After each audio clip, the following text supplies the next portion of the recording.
Hello everyone, and welcome to the best internet spaceship program on the internet. I'm CCP Guard, and with me as always is CCP Mimic. Hi everyone, and welcome to the show. We hope that you're having a great Sunday. We've got a lot to get through tonight because, of course, a lot has been happening in development as we ramp up for the later fall release, which has got a lot of exciting things on it. Yes, and we're going to be giving away stuff in chat, so pay attention to that. And to begin this show, we're going to go and talk to CCP Rice and CCP Cognac, who've been working on a very interesting feature that they want to tell you a little bit more about. So let's check that out. We recorded this earlier this week.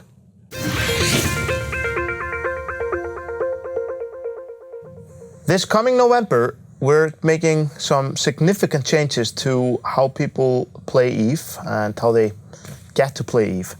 To talk about that, we have with the CCP Rice and CCP Cognac from Team Size Matters, who's been the driving force behind a lot of these changes.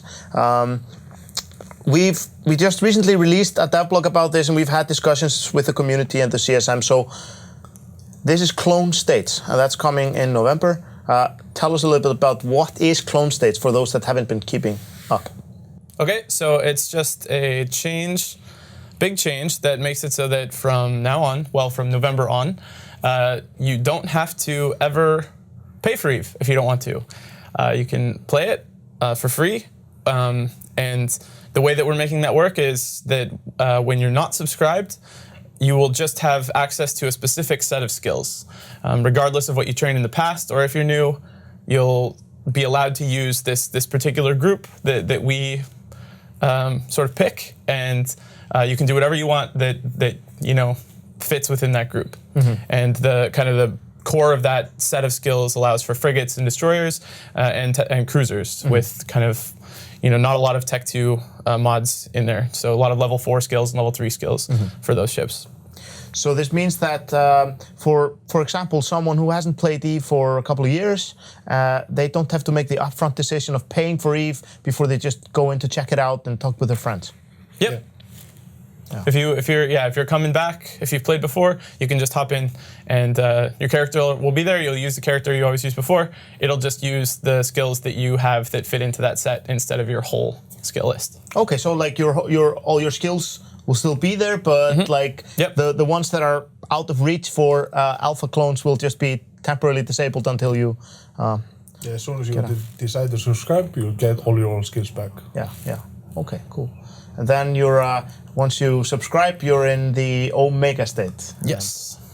And that's just the same as today. Yeah, exactly. There's really no difference at all between the Omega state after November. Once this is all shipped, the Omega state will basically be the same as the current subscriber state in pretty much every way. Okay. This is obviously all very interesting, and like we encourage everybody to go read the devlogs and get some more details. Read the conversations that have been going. They've been very interesting. But I want to ask you a little bit about the philosophy behind all this and why we are doing this now, and why are we doing it and why now? Yeah.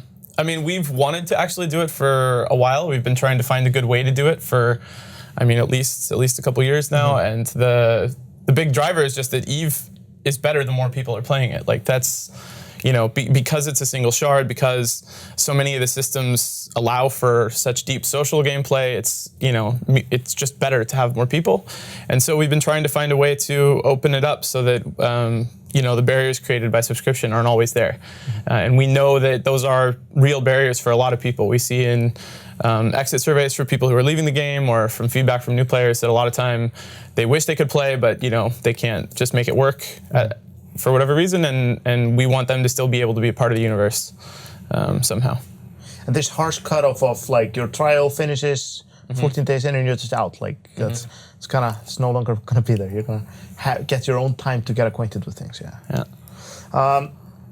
what have been like? I mean, obviously, this brings up so many questions about like what our very creative players can do, and how a lot of the systems in the game work. What you can do, what you can't do. Like, what have been like the technical challenges of making this work, this whole design? I mean, it's mostly finding out things that you can't have an overly big effect on the economy without paying for the game.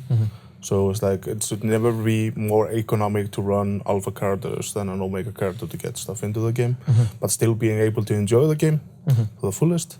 Yeah. And we're just trying to make sure that we're finding all these loopholes or exploits that we think would be overly profitable. Yeah. And closing them.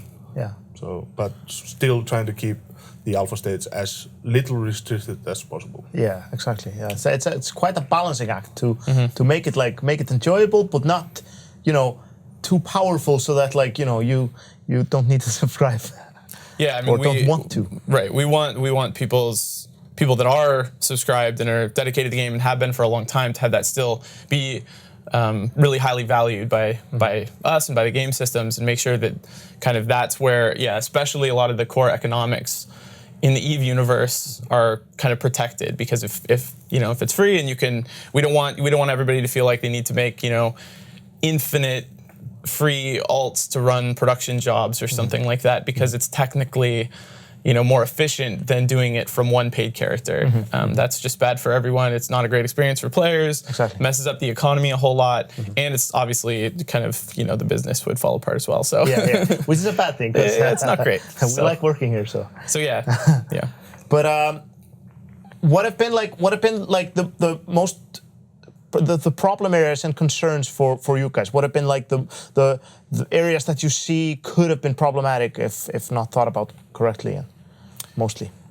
It's like the main concern from the community especially is on multiboxing and how we're going to handle things like suicide ganking in high sec. Also some questions about these economic areas like PI and manufacturing. And these are many of the things that we've been talking with the CSM now after, and I think we've gotten to a fairly good place. Yeah. So we had the summit recently, and before that we got a lot of community response from the dev blog, a lot of wonderings and ideas. I mean, do you feel like, have you guys been making changes or moving in different directions with some things based on that feedback? Yeah, definitely. I mean, there's some things where we shared the same sort of concerns and working towards solutions or had them already. And then there are some things where the CSM or the community caught stuff that we just totally didn't notice. And of course, we're making shifts for that. And then there's others that kind of fall in between, where we're still trying to figure out what the amount of kind of, like, how conservative to be exactly. How do we set it up when it releases to put us in a good place to either respond quickly if something doesn't go how we expect it to, or to prevent something from happening. And there's still some spots, high sec is probably the biggest example of that, where it's easy to be scared about the potential effect, because there is one. You can run catalysts on as an alpha, and that the consequences of that are definitely a concern for a good reason. But figuring out how we figured out a solution, but how quickly, or I don't know when to do the solution. When do we decide it's actually risky enough? And that's sometimes it's better to see that there actually is a problem. Yes. Before we actually do something, rather than preemptively nerfing it. ban things in the beginning. But there's other examples, like talking with the CSM has been really helpful for stuff like, well, how many jump clones? How should alphas be able to have jump clones, and how many do you think they should be able to use? But then also that has this effect of letting them use entosis links, which we really don't want. So how do we solve some of those problems? And that's been, the community. Yeah, and we talked about things like, should alphas be able to vote in the CSM election? And everybody feels that's a bad idea, because voting shouldn't be based on how many accounts you have patience to create. So there's things like that. So we're thinking of all these things. And the CSM summit was obviously about this to a degree, about a lot of other things too. But yeah, do you feel it was good? Yeah, it was super helpful. I mean, this was an awesome group. They're really smart. They did a great job kind of working together to figure out where they wanted the priorities to be in looking at problems or potential problems with this the Clone States release. And yeah, we worked through a bunch of stuff, identified a bunch of things we need to tweak, and feel like we're in a really good place with their biggest concerns, which really is mostly the multi-boxing, the simultaneous logging. We talked about that a lot. A little bit differently than we've done before. So instead we come in day one, this is what we're gonna do, and let's fight about it. So it basically says like, what do you want to ban and why? Yeah. Like we had them come with their points why this is a problem, and then we like talked it out for it. And I think we always get a better solution like this when both people have to work through the steps and see why it's a problem, why it's not a problem. Yeah. And it was just a really, really, really productive summit for us, I think, for this. Brilliant, it's brilliant. It's really, really nice. And I was in those meetings, some of them, and I was super impressed with how everybody worked together. Yeah. But your task list must be pretty long to get this going before November, so I'm gonna let you get back to thinking about that. But thank you guys for coming, and we'll keep monitoring feedback for this, of course, and make this awesome for November. Hope so. Yeah.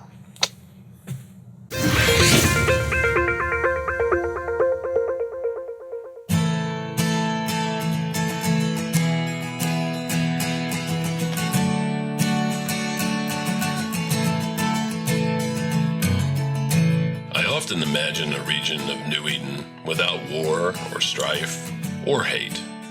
And then I imagine invading that region and conquering it, and how easy that would be.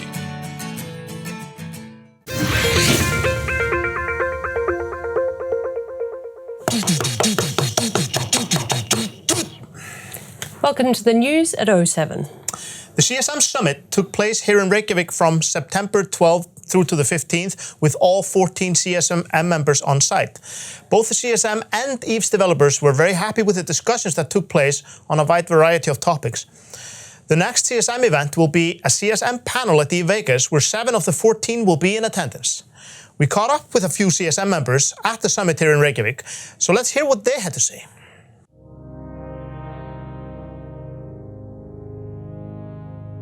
Has been the alpha clones. I mean, it's really bringing EVE into a new place. It's going to definitely bring up a lot of new players, a lot of new people to the game. That coupled with the NPE, all the changes that are coming there, helping retain new players, bring back old ones, it's definitely my favorite. So far the summit's been really great, to be honest. I was expecting a lot more interpersonal conflict than what's actually been happening. Everyone is getting along great. I feel like, honestly, I've made about 13 new friends at the very least. Favorite sessions? Probably the NPEs, because everything there was so damn exciting, and I was really impressed with how well it's been put together. It's like, obviously can't say more, but it's just really fucking cool. And the nullsec session, I was amazed at the amount of productivity and debate we got out of that. I was expecting a lot more divergent opinion, but we managed to come together on a lot of stuff. It's awesome to see the new player experience that they are working on, and I think the CSM has given them some great tips and hints on areas that they could maybe even improve it, or improve it even more. And yeah, it's been awesome. So we've been having a great time here in Reykjavik. It's been fairly normal weather here. Had really good sessions going on so far. Been pretty much drama-free for everything we've been doing. Had an extremely efficient, if you can say that, nullsec meeting yesterday where there wasn't really a lot of tempers. You'd be amazed at how much we accomplished actually and communicated to CCP. So the balance session was extremely productive, even though we didn't have necessarily the amount of time I would have liked to discuss everything. We still managed to get a lot of topics discussed, with everything from the new warfare links coming in to balanced topics that the community has brought to the CSM and really wants to see addressed. I'm really excited for CCP's attention to balance as an issue, just like many other features in the game, and I'm hopeful that a lot of the things that the community has been frustrated with will be addressed over the next few months and years. So.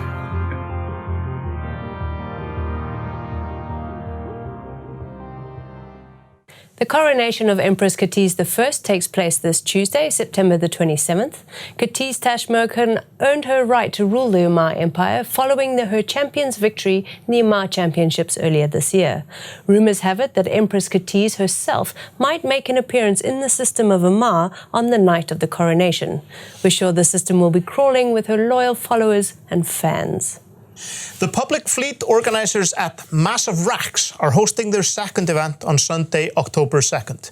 Their goal is to do 4 of these big fleet events, one to highlight the basic hulls of each major faction. The theme of this one is Kaldari Crush, and everyone is welcome as long as they're willing to proudly fly a Kaldari frigate, cruiser or destroyer.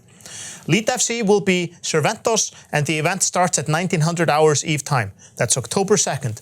More information on their website, massiveracks.com. Rachel Lyons from Twitter sent us this cool picture of her double screen setup. She got Rix Jarvix to edit in a couple of pictures to use as desktops, and now she's basically an Eve security guard. The result is pretty cool, and I guess we can all rest easy under Rachel's watchful eye. Yes, and to learn more about what's been happening in space, we're going to go to our special space correspondent, Hendrik Talardar, with the 07 report. Hello there, folks. Hendrik Talardar here with the latest edition of the 07 report. A quick rundown of all the major happenings in EVE Online over the past few weeks. We'll first start in Losec, where in the Lone Trek region, the first ever Keepstar Citadel was destroyed. The Citadel was located specifically in the Navula system, where Project Mayhem were attempting to build it and set it up as a fortification of sorts in the area. When word got out about this Keepstar, various entities decided to attack it for a chance at not only destroying the first ever Keepstar, but as a form of attack on Project Mayhem, who have been at odds with groups such as Pandemic Legion, Northern Coalition, and several others over the past few weeks. Controversy did arrive when just a few hours before it was set to be vulnerable and would be attacked, Project Mayhem were allegedly trying to set up a large quantity of shuttles with the apparent intention to create unnecessary server load that would then slow down the servers and help deter the attack on the Citadel. Server lag and the time dilation do not affect the Keepstar when its timer is active, and it would be unaffected. Thankfully, however, this attempt was thwarted and those responsible were allegedly punished. In the end, the Keepstar was destroyed, with over 2,500 players in the Navula system when it happened. Because of this massive group of players all getting onto the structure's kill mail, no official kill mail was able to be generated. Instead, CCP did provide the raw data later on, which various killboard websites integrated into their systems. Nearby in the Tribute region, Circle of Two and their allies engaged in a massive super capital fight with Pandemic Legion, Northern Coalition, and several other entities. Namely, this battle was over a moon tower that was building a Titan for Circle of Two, and, as Pandemic Legion were attacking in super capitals and Titans, CO2 decided to engage them with their own super capital and Titan fleet. Unfortunately, though, their allies in Test Alliance and Snuffbox opted not to engage with their own super capitals, with comments made by their leaders being along the lines of it would have been suicidal and unnecessary, as well as their fleets being unable to form up in time to assist Circle of Two. In the end, however, their combined defense fleet suffered over 1 trillion ISK in losses, namely in the form of capital ships, though several super capitals were destroyed, as well as a handful of Titans, including the one that was being built. One of the more intriguing political aspects of this fight was that Goonswarm Federation, whom Circle of Two abandoned during the start of World War B just a few months ago, chose to side with Pandemic Legion and Northern Coalition's attack fleet during this fight. Some of these groups' respective leaders have then joked that this is the creation of a new world order, which of course caused quite a stir in EVE's general community. And finally, in the southeast, the fighting between Stainwagon and the Vanguard Coalition, as well as some of their non-coalition member allies, has come to an end. After several months of fighting with, in general, little headway made by either side, Stainwagon chose to capitulate and a ceasefire was agreed to by both sides. In turn, Stainwagon lost parts of the Amencia region, which was under their control, as well as systems in several other regions. The Dallas Constants, who aided Vanguard Coalition during this fighting, seem to have benefited greatly from this change, as they were able to claim lands in the Amencia region and install their own Renter Alliance there. Overall, most of the past few weeks have not seen much else in the way of major shakeups and events throughout EVE Online, but that's not too surprising given that the Alliance tournament is just a few short weeks away. And with that, we are out of time for this edition of the 07 Report. I'm Hendrik Taladar, and I will see you next time. Clueless Space Nerds podcast is just 37 episodes away from reaching 100, but in the coming month we have player-run gatherings taking place in San Francisco, Melbourne, Australia, and of course Belfast. Then in November we have 2 really big events coming up. That's Amsterdam and Eve Down Under, and we're super pleased to be announcing the devs that are going to Eve Down Under this year, and that is CCP Karker, CCP Antiquarian, and CCP Falcon. Please keep an eye out for more news about both Amsterdam and Eve Down Under, and of course, grab your tickets. And of course, we've got our very own Eve Vegas coming up at the end of October. It's so close to selling out at this point that I won't even bother to push you to buy tickets. But the 07 show will be there streaming the whole event for those stuck at home over Halloween. And now to business with the Prosper Market Report from Lockfox. Welcome to a special market summary from Eve Prosper. I'm your host Lockfox, and we are here to bring you the latest news and trends from the EVE Online market. Our show is back in full swing, and you can tune in live on Friday nights at 0300 on Twitch and YouTube at Eve Prosper. Starting in the Plex markets, prices are starting to ramp up. We are seeing prices crest the 1.1 billion mark and show no signs of stopping. A slight order shortage combined with seasonal traffic and excitement about fall and winter releases, such as alpha clones, have demand spiking. Looking deeper at the ISK velocity in the market, the summer slowdown is starting to turn around. Thanks to CCP Quant for giving us some fresh stats for this part of the show. Though in our August economic review we were worried about some of the troubling headwinds, September has started to turn those numbers around. Plex prices are on the rise thanks to a generous Omega clone offer that closed last Friday, and general market activity is starting to turn around from the summer slump. With activity looking strong into the Alliance tournament, Plex should remain strong. As Plex rises, though, things start to look bleak for skill farmers. As of this recording, we are close to reaching the parity point for farmers as rising costs and falling prices provide a 1-2 punch. Though we have some hopes that the Alliance tournament may bring some much-needed demand, skill extractors will probably stay anemic until alpha clones release in November. Looking at the market as a whole, net trade statistics are starting to warm up. Plex and RMT markets are leading the charge, and though material trends are slightly down due to YC 118.8's mining rebalance, ship trends are starting to pick up. This is good news for all market watchers because more cash should be moving through the system and a high tide rises all boats. We will be keeping a close eye on ship and material indexes in October, but expect things to warm up as October's events start up. With mining ships being rebalanced in YC 118.8, we're starting to see some of the knock-on effects hit the market. Specifically in the low ends of titanium and pyrite, yields have started to fall. Though the rates should not fall significantly, we expect ISK per hour yields to stay relatively healthy until the alpha clone release. Though alpha clones will be severely hamstrung, there is a chance they could provide cheap mining fodder and reverse the yield slump driving high-sec ISK per hour mining rates down. Turning to the PvP statistics, numbers are also starting to warm up there. Though we were worried in our August wrap-up that things were just slightly too quiet, numbers are starting to track up. Places like Ketch are leading the kill boards this week, but general activity across the map is starting to rise. With the Purity of the Throne event, the return of the Crimson Harvest, and the Alliance tournament all happening in the next month or so, activity should continue to track up as pilots have more things to do. If you wanted to see the effects of dev blogs on the market, look no further than the Gnosis. The Gnosis first peaked after crafty investors realized alpha clones would be able to fly them, looking to get an edge on the competition. But just a week after, CCP also announced that the Gnosis would be gifted as a thank you to all the Omega clones ahead of the change. This quick spike and turnaround is the most interesting example of alpha clones affecting the market so far. And last but not least, in a bit of a twist that flew under many people's radar, it seems there was a quiet exploit on refining Tech 2 capital ammo. Thanks to an error in the refining calculation, Fullerides were being created from thin air. Hail XL being the biggest culprit in this exploit, which was quickly fixed. But looking at the Fulleride markets, prices have not yet recovered from the spike. Thank you to Nyko TBE for passing along the tip we missed on the main show. And that wraps up our Prosper Market Brief for September. Remember to tune in on Fridays at 0300, that's Thursday night for everyone in the US, on Twitch and YouTube for our deep dive every week. Also, don't forget to subscribe to the Prosper Market Show, where you can find us on Twitch, Twitter, YouTube, and our blog at Eve Prosper. I have been your host, Lockfox, and this has been your Market Brief.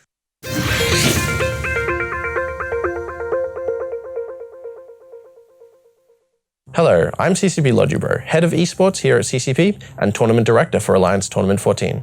This year, we have introduced a new server called Thunderdome. This event server is dedicated to community events, allowing us to run Alliance tournament practices for the teams participating this year continuously without any interruption. They can use the server to more easily set up their fittings, set up their compositions, set up matches, play through those matches, and then clean everything up while keeping their teams and their setups safe from prying eyes. We're hoping that the addition of this server will make things much easier for all teams involved and lead to a better overall competition. In addition, once the tournament is finished, we will be opening up the server for community organizations that wish to run their own events. If you're interested in running one, you should get in contact with us via support ticket. We shake up the Alliance Tournament rules every year to keep the meta fresh and bring variety to every single season, and Alliance Tournament 14 is no different. This year, the biggest change is we've reduced the number of pilots per team from 12 to 10 to help smaller alliances compete. We've also reduced the point values of a lot of the cruiser and very mobile ships to keep the action really fast-paced. And Blood Raider ships especially have a special point reduction bonus this year, so we expect to see a lot of those ships. And they're really fun to fly against, and really fun to watch, so we're really looking forward to that. I'm the newest developer commentator, and I'm really looking forward to meeting the player commentators this year. I'm looking forward to seeing how the new teams do, to see if anyone does anything exciting as a newcomer. That's always very exciting to see. And always, I'm looking forward to big explosions and lots of expensive stuff dying. Fozzie and Logibro are combining forces once again this year to bring us an amazing tournament. As the host, I frequently get asked, "What are you doing there?" I don't know. I don't know what I'm doing. I don't know what's going on. I don't pay any attention to the teams or the ships. And I don't know the commentators or their qualifications. Really, I just make jokes. Hi, I'm CCP Larrikin, and I'm one of the commentators for this year's Alliance tournament. One of the primary strengths, I think, of any Alliance commentator is being able to put up with and deal with CCP Antiquarian.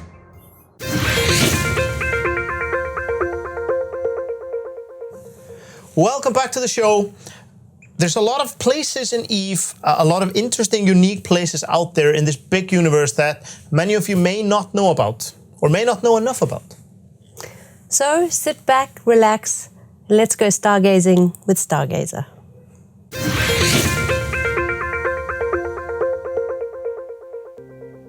Hey folks, General Stargazer here again for episode 2 of Stargazing with the Stargazer. For this show, I thought I'd cover a landmark created from the consequences of player actions. Today's site is marked in space as Titanomachy.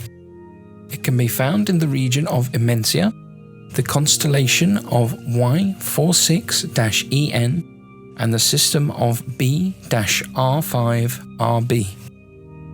Warping to the site activates a prompt that reads as follows. Here lie the wrecks of monstrous ships commemorating a battle that blotted out the sky on January the 27th to 28th in YC-116. Two coalitions of capsuleers clashed in vessels numbering in the thousands, causing destruction on a scale of war never before seen by human eyes.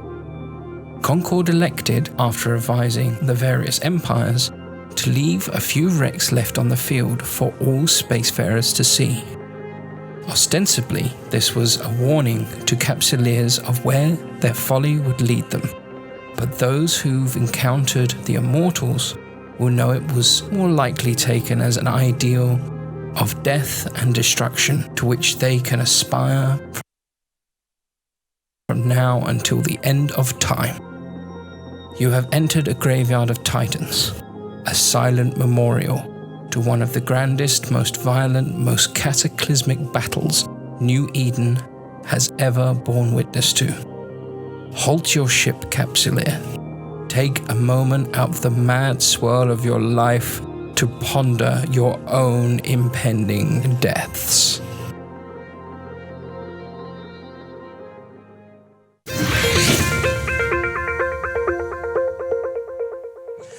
Welcome to this special demonstration of the feature we've called Ghost Fitting. And with me here are two members of Team 5-0, CCP Karkur and CCP Lebowski, who we invited along so you guys could make some high jokes at home.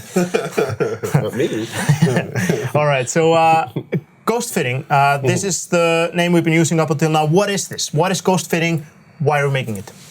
Well, so Ghost Fitting is essentially an upgrade to the fitting window, and allowing you to do some cool things that have been used outside of games sometimes before, but now we're trying to bring some of those features into game for our players.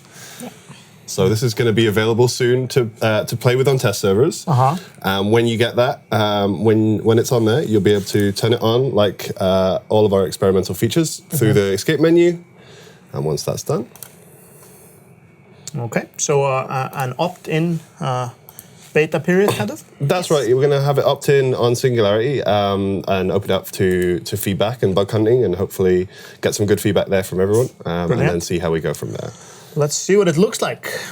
So this is the fitting window everyone's very familiar with, but now it does have a couple of other things going on in it, and mainly it's this button here, and this is the simulation mode. Nice. So we can open this up, and this is actually a fit that we had previously. So this then allows you to simulate a fit without having to have the ship or any of the modules for that fit. Or any of the skills. Can you do this with like any ship, even ships that you don't have the skills for? Yep, you could do it with any ship you want, and any module that you want, even if you didn't have the skills for those either. And it'll tell you kind of what kind of effects you'd expect to get from it. So things like what damage output you'd have, what kind of defenses you'd have, things like that. All right. So this is when the modules are active. Yes, so this is with these modules active. So if we go back to the ship we have, so we can click this to get a simulation of your current ship. Okay. And we'll just go through fitting this a little bit and let you guys see how that kind of works. So we've got this new tab over here, which allows you to browse current ships or or hulls, actually. It also allows you to fit structures. And then you've got this tab here that's got all the possible hardware you could have for that ship. Okay. And what are those tabs up on top there? So these are filters that allow you to kind of browse this easier. So you've got a few that you might expect. So you've got low slot, mid slot, high slot, rigs, drones, things like that. You've also got this filter here, which is on by default, which just filters out anything that is like disallowed on your ship. So you couldn't fit like an improved, a covert ops cloak on a ship that wasn't allowed, for example. Then you've got this, which filters on resources, how much CPU or power grid your ship has, and then you can filter on the skills that you have as well. Okay. So to fit this ship, what we would do is we would kind of just go through here and just browse for things we like, and you can drag them onto the window. You can also, like if you mouse over, you can see the effects here. Okay, so just by mousing over, you can already see some effects. Yeah, and these are colored based on whether it's a good or bad thing. So you can see that this one improves your HP, but increases your mass. And things like Okay, that's nice. So we could go through here. We could put, let's see what else we could put on here. Let's put a warp disruptor on here because we want to be able to pin people down. Absolutely. So let's chuck that on. Maybe have some sort of propulsion device. Yes. Let's see. So we can get close to hug them. Afterburner, micro warp drive. Micro warp drive, like why compromise? Exactly, yeah. And we'll go Tech 2, why not? We've got the skills for it. Oh, so you can double click that to get it on there as well. And then we need some appropriate guns for this thing. It's nice. You can either browse or you can also search if you know what you're looking for. Yeah, you can also use the search. So we could filter for high slots. Let's say we want to put some autocannons on there. Nice. So let's take the 200 mils, very nice. Put some of these on, so you can see that filling up there. Brilliant. And then obviously we're going to want to put some charges in these guns. So we have this charges menu here, which is really good. It populates based on what things you have fitted to that simulation. So you can see here, it's just got the stuff for the autocannons. And we're going to be up in people's faces. So let's put some hail damage and hail ammo in there. I like it. So there, you can see up here, we've got the DPS as you would normally expect in the fitting window. It's also got the... do you want to explain what this is, Kaka, as well? This is the DPS with the reload time taken into account. Oh, that's handy. Yeah, and then over here... That's the Alpha Strike. Just how much damage can you do in just one shot? In each shot. And then we also have a little drone panel down here that's quite new, that's going to have some new information in it. It's still a work in progress at the moment. Yeah, that might change a little bit. Yep. But and you always see the ship, like there's a different picture with like it's transparent. So you know you're in the simulation. Exactly, like, yes. So you helps you out a little bit so you don't make get any confused. don't make any mistakes and offline things in the middle of space or something like that. So now that we've got these modules fitted, we can overload them or change their state in general. We can overload them individually like this. We can also use this button to kind of modify the entire rack. So we could overheat the entire rack, and you can see here now our DPS is going up. You could do the same with this, push its. You can see its range has gone up there. Very nice. So you can simulate all kind of overheat effects that you would get for your modules on your ship. Okay, and this is because you can do this with ships that you have never flown before and don't have the skills to fly in. So it's both a tool for like veteran players to fit ships quickly and efficiently and just to get better at fitting, and also for new players just to explore how fitting works and just throw things on there without any problems. And just to see like what the modules do. Yeah. Like when I've been working on this a few times, I've been like, oh, I didn't realize this affected that. Yeah. I'd never really thought of that. We have so many modules. It's so many options. And this is always such a tricky thing as well, because there's so many skills and bonuses and things that reduce the amount of fitting requirement, and that it's so complex that you can't kind of do this in your head. So no. Well, there's maybe a couple of people that can do it.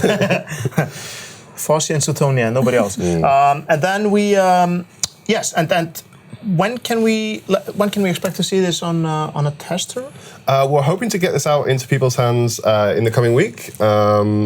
So we'll be put it on the test server, allowing people to opt into it initially, and just trying to gather some feedback there and see where we are after that. Okay. And I see you can press the fit ship button there and the save as button. Can you tell us quickly what those do? Yeah, so I mean, if we were to say that this is our fit done, although obviously it's not, we're kind of incomplete, but what we could do here is we could, if we already had these modules, we could press this button. But this will give you an estimated value of the ship based on all the things you've included, and you could buy all here. Or if you're not in a place where you can buy it, you could just save the fit and save it for later. And there you go. And then this window on the left here also actually doubles as a fitting browser. So you could filter based on what types of, whether it's a personal or corporate fit. And you can see here we'd have some fits that you can go through. Nice, really tying a lot of improvements we've done together. Yeah, and this is also going to make it easier for you to modify fits. You don't have to load up everything in your, have everything and load it up, and just to save it, you can just load up the fitting here and make the changes and save it again. Because previously what you'd have to do is get in the ship, make the changes, then save the fit again and get out. Exactly. Okay, that's really nice. That makes a lot of the overhead for managing fits easier. Yeah. And a lot of these things were available in third-party tools before. The third-party tools have been awesome for doing this stuff, but we want to be able to let our players in-game do this stuff as well. Maybe people who don't know about those third-party tools have the options to do these. Absolutely. And just if someone shares a fitting with you, that you can just get a quick glimpse of what it's actually like. What's the lock range and all sorts of stuff. Yeah, and just quickly, we just had a CSM summit recently, and I believe we gave them a hands-on demo of this. How did that go? That went really well. We got great feedback. Most of it we've already just acted on, and we hope to get great feedback also from CC when we put it on there. Yeah. Okay, that's brilliant. We really look forward to that, and I'm sure everybody at home does as well. Thank you guys for coming on, and we'll be ghost fitting on CC soon.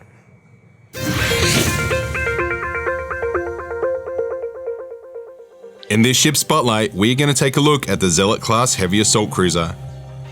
Designed and manufactured by Viziam, the Zealot is the perfect personification of the Armagh Navy's standard engagement policy: commit, hold fast, and deal overwhelming damage. Based on the Armagh Navy's Omen-class cruiser, the Zealot was Viziam's first production-ready hull focused on durability and energy weapon damage.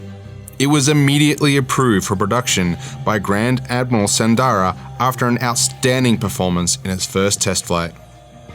Combat tested as one of the most stable and durable cruiser-sized platforms in the cluster, the Zealot delivers a brutal broadside from 5 turret hardpoints designed by Imperial Armaments that come with bonuses to medium energy turret optimal range, damage, rate of fire, and energy consumption.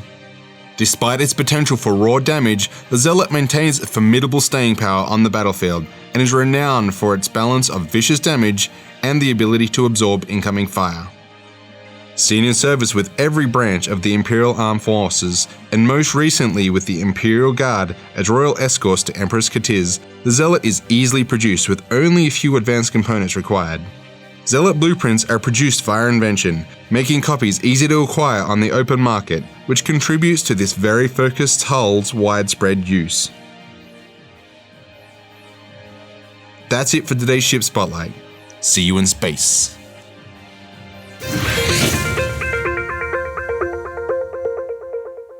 Welcome to the demo lab. I'm here with CCP Optimal from our UI focus team, Team Psycho Sisters, and he's going to tell us. He's going to tell us about the new character sheet that's coming with the Alpha Omega clone states change in November, which is a huge change, obviously, and to make that all more easily digestible and pleasant for the user, we're making a lot of changes, right? Yep, that's absolutely right. All right, so what do you have to show us today? I have a brand new character sheet. We ended up, as part of, like you rightfully say, we ended up refactoring, or wanted to essentially change how we visualize skills throughout the game, since the Alpha Omega split is very much about skills. Yes. In its very nature. So we ended up with essentially this thing here that you're looking at currently. We have a new character sheet. Most of it is very familiar. We've broken up the main navigation. Used to be a vertical tapping thing. Mm-hmm. But now it was something like 10 or 12 tabs, kind of overwhelming for many people. Mm-hmm. But now we've reduced that to 6 top-level tabs. You will be able to find everything you were able to find in the old character sheet. We will hopefully refactor some of these tabs in the near future. But the skills tab is the one that we've completely changed. Mm-hmm. We actually went ahead and merged the 2 different pieces of UI that were used to visualize skills, which was the old skills panel in the character sheet and the separate training queue window. Okay, so we're merging those into one exactly. nice interface. One Okay, that's great. stop shop for skills, essentially. It's brilliant. So just to do a quick top to bottom explanation, we obviously have a much nicer header. We have a live rendered or real-time rendered character portrait. And change we have much more icons now in the header instead of a wall of text. Mm-hmm. Mm-hmm. You'll notice the Omega icon here, which will actually change over to an alpha icon if you happen to be in that clone state. Mm-hmm. I can show you quickly. And in that case, we actually show you which skills or which portion of this total set of skills is blocked. Okay, so this is like these are the skill groups here? Yes. And the blocked out parts are the parts that are inaccessible to you? Yeah, precisely. Okay. And it's the number of skill levels, essentially, in each group. Okay, okay. So I can show you, as a bonus, what happens when you upgrade to Omega. Ta-da. Okay, nice. That's what everybody wants to see. Yeah, let's hope so. So in any case, like you rightfully said, these bars here represent the individual skill groups, which are exactly the same as they were before. You can click one of those groups to see the corresponding skills within that group. Mm-hmm. And you also have a much nicer mouse hint for each group than you had previously. Okay, okay. We are now explaining or like the counting for you, the levels trained, the total number of skill points and certificates claimed and so forth. Mm-hmm. And showing the attributes associated with each skill group. Mm-hmm. You have much nicer filters than you had before. You can show all skills, your injected skills that you can train instantly, and skills that you have prerequisites for. That's just the skill requirements, essentially. Nice. So this gives you a nice mix of skills that you currently have, skills that you could buy, inject, and start training instantly. Okay. And also skills that you could start training instantly if you buy them and upgrade to Omega. Okay, so it's gives you like a nice manageable set of skills that you can either train now or in the near future. Okay, okay. So you can it gives you a better overview because it's a bit of a jungle with all these skills with any explanations. Yeah, so absolutely. Really nice. Like jumping straight into Spaceship Command with 75 skills, it can become kind of overwhelming. So if you have the right filter selected, it all becomes much more manageable. Very nice.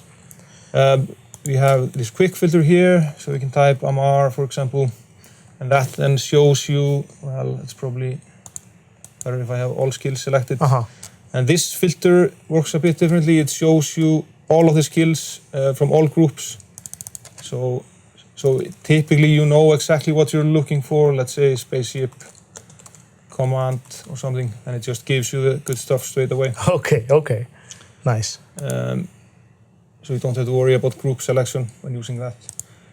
Certificates we decided to implement as a filter. Okay. So that's very, very simple. Here you can see this character already has level 2 navigation. So it automatically starts at level 3, and you can very easily see here, what skills you are missing. That's the blue boxes. Yeah. White, there's a bit of new language that players will probably have to get familiar with. How we represent skills in these new skill bars. White box essentially means trained, grey box means can train but haven't trained, and the yellow box means Omega level, but since I am Omega, then I can train it. Okay, nice. But that will be eventually explained much better through new mouse hints that we just haven't gotten around to implement. Okay, that's a good improvement to have all those mouse hints. And then...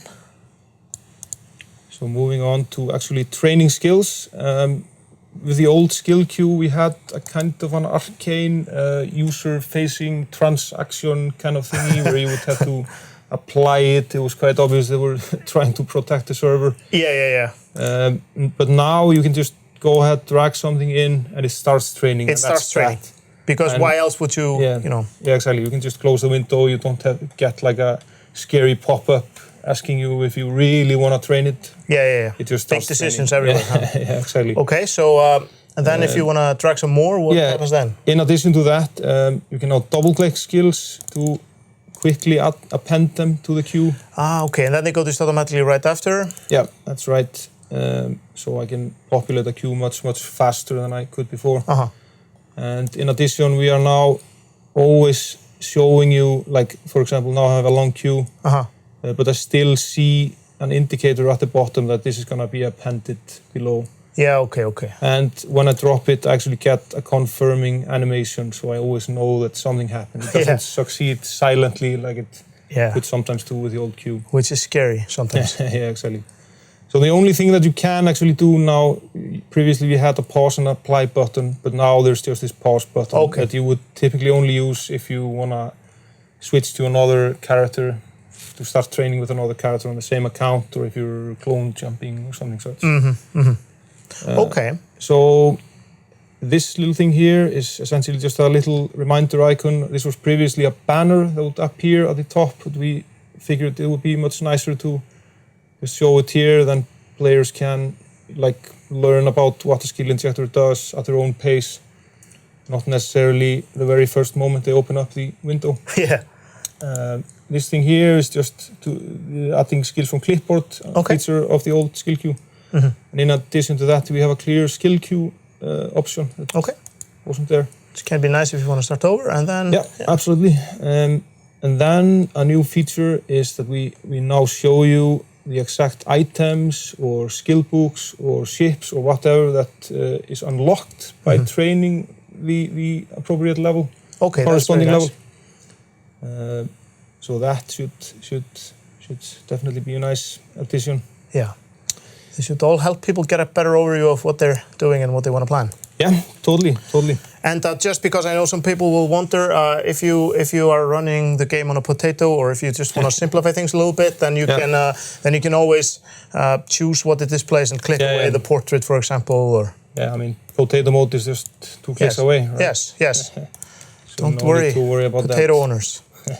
And that's very awesome. It's really cool. And we just had some feedback from the CSM, because this is one of the features we gave them a hands-on demo of when they were here in Iceland. Totally. Any changes you made after getting their feedback? Yeah, totally. We had a really productive both meeting and a session with them where they actually were allowed to poke this new UI. Yeah. And for example, just to name a concrete example, was the double-clicking. Like adding skills via double-click. It was something they pointed out, and we essentially just jumped upstairs and implemented it straight away. It was an easy win. Yes, when they double-click, we jump. That's pretty much how it works. Yeah. Okay, that's brilliant. And when can players expect to see this on test servers? I don't have the exact date with me here, but it's going to be soon, in the next couple of weeks, definitely. Okay, that's good enough. We're and really looking forward to getting this in the hands of players and see how they react to it. Brilliant. Thank you for coming on, and we'll see you later.